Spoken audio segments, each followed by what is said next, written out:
Délicieux. Et pourtant, ce croissant a bien failli finir à la poubelle. Bienvenue chez Esbar, on est à 2 pas de la gare de Lausanne. Et dans cette boulangerie, on ne propose que des invendus du jour précédent. C'est mon deuxième bon plan. Rien que l'an dernier, on a écoulé ici à prix cassé plus de 50 tonnes de nourriture qui auraient dû être jetées. Tout est consommable ou parfois vous devez dire un peu aux gens, ça peut être un peu sec? Alors, on aime bien prévenir les clients, de leur expliquer le concept. Comme ça, il y a certaines choses qui sont peut-être un petit peu plus secs, mais généralement, les gens ils comprennent très bien que c'est du jour d'avant et ils sont très contents. Des sandwichs à 4 francs, des pâtisseries et du pain des 2 francs, des croissants à 50 centimes. Tout est environ 2 fois moins cher qu'ailleurs.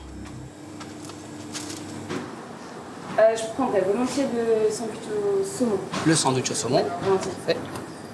C'est bien en tant qu'étudiante de trouver des prix abordables, quoi. Abordables pour moi. Le pain de la veille, il est très très bon. Moi, je le fais griller. C'est superbe. C'est du gaspillage en moins. Oh. On est en visite en Suisse et on a été très étonnés par les prix. C'est cool de trouver quelque chose d'abordable. Et en plus, ça a l'air délicieux.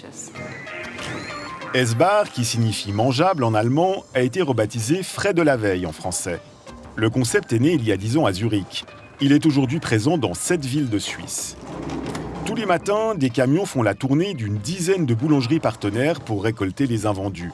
Chaque boulangerie reçoit quelques milliers de francs de ristourne par année.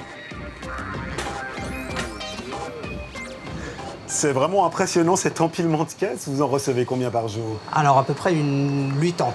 Ça dépend des jours, ça varie un petit peu, mais aux alentours de 80 chaque jour. La quasi-totalité est vendue dans la journée.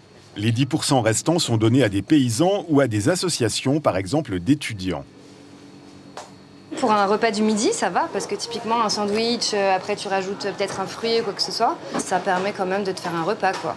On a pas mal d'étudiants qui sont dans des situations de grande précarité et d'avoir les invendus, ça aide pas mal, quoi. Le magasin arrive à couvrir ses frais et les 9 employés reçoivent des salaires conformes aux standards de la branche.